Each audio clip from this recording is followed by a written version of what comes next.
श्री राधे राधे। दुख में भगवत कृपा। प्रसंग भक्ति तत्व का दिग्दर्शन। संबंध तत्व में श्री कृष्ण।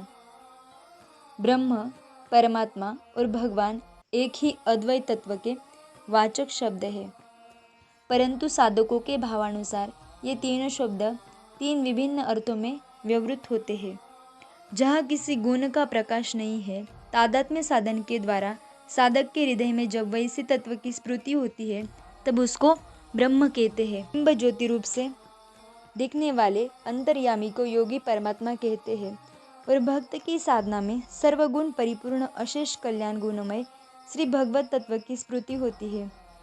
वे ऐश्वर्य वीर्यादि अशेष कल्याण गुणों के निदान परम तत्व ही श्री भगवान है।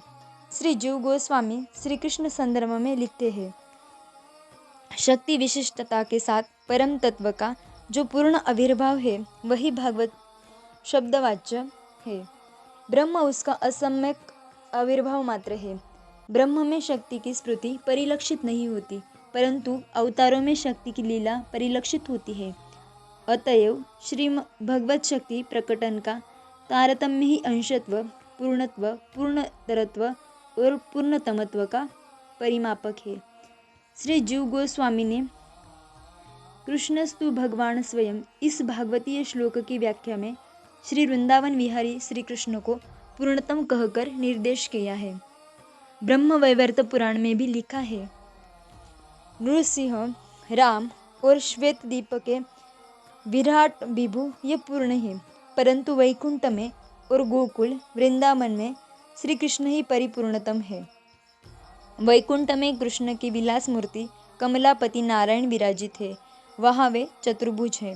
गोलोक में तथा गोकुल में स्वयं द्विभुज राधाकांत है। इन्हीं के तेज का योगीजन नित्य चिंतन करते हैं।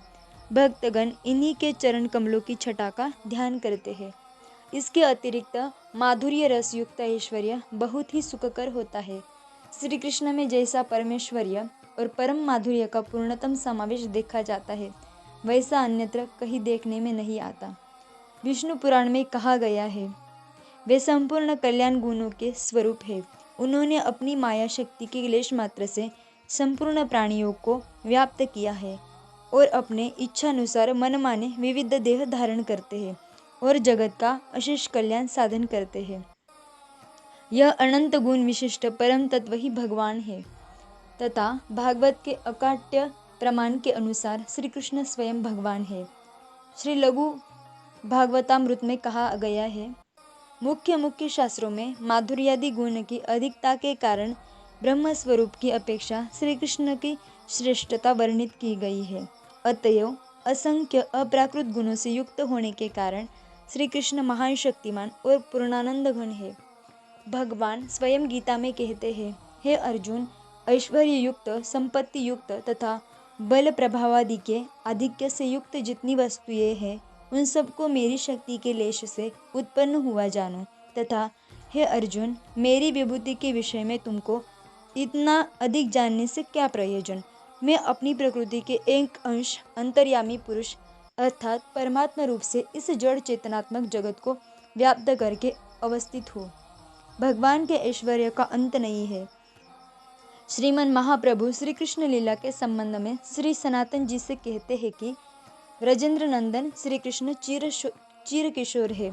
प्रकट और अप्रकट भेद से उनकी लीला दो प्रकार की है। वे जब प्रकट लीला करने की इच्छा करते हैं, तब पहले पिता माता और भक्तों को आविर्भूत करते हैं, उसके बाद स्वयं आविर्भूत होते हैं। श्री कृष्ण संपूर्ण भक्ति रसों के आश्रय है तथा नित्य लीला में विलास करते हैं।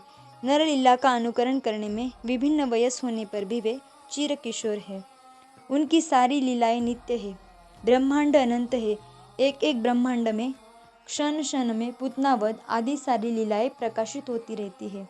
श्री कृष्ण का प्रकट प्रकाश काल 125 वर्ष है, जिसमें वे ब्रज में अपनी प्रकट लीला विलास करते हैं। श्री कृष्ण लीला में भी तारतम्य पाया जाता है। ब्रजधाम में श्री कृष्ण संपूर्ण ऐश्वर्य से परिपूर्णतम रूप में प्रकाशित होते हैं। अतएव ब्रज में वे पूर्णतम है, मथुरा में पूर्णतर है और द्वारका में पूर्ण। श्री कृष्ण सर्वत्र एक ही है, परंतु केवल उनके ऐश्वर्य माधुर्य के प्रकाश के तारतम्य में पूर्णतमता, पूर्णतरता और पूर्णता प्रकटित होती है। जैसे एक ही चंद्र विभिन्न तिथियों में कला किरणों को प्रकाशित करते हुए पूर्णिमा की रात्रि में पूर्णतमता को प्राप्त होता है, व्रज में भी उसी प्रकार श्री कृष्ण अपने पूर्णतम ऐश्वर्य और माधुर्य को प्रकाशित करते हैं। इसी कारण वृंदावन धाम की महिमा महामहिमा है। भगवान स्वयं श्रीमुख से कहते हैं, यह रम्य वृंदावन ही मेरा एकमात्र धाम है।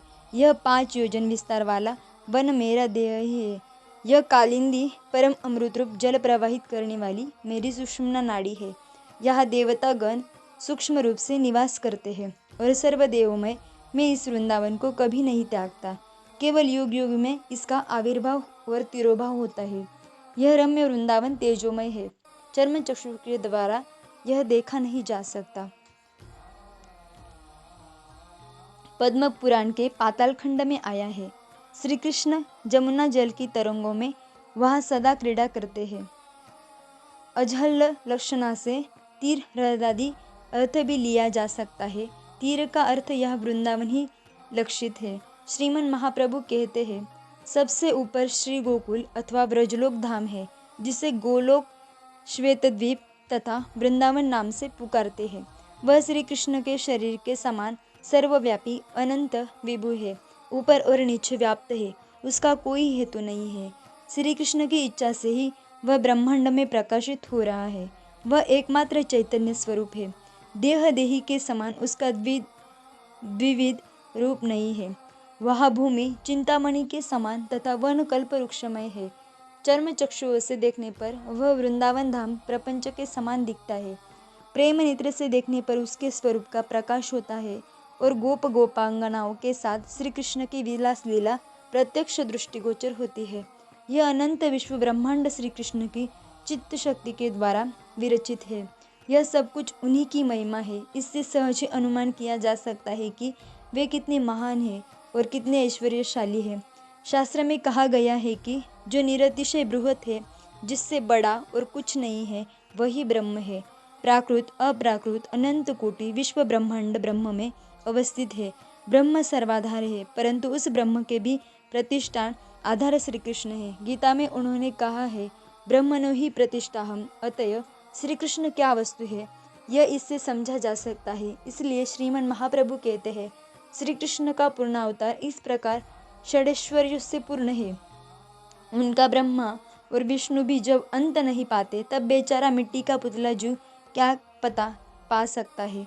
ब्रह्म संहिता में कहा गया है, श्री कृष्ण के निजधाम गोलोक श्री वृंदावन के नीचे परयोम है, जिसे विष्णु लोक भी कहते हैं, तथा देवी लोक अर्थात माया लोक, शिवलोक आदि लोक परयोम के नीचे है।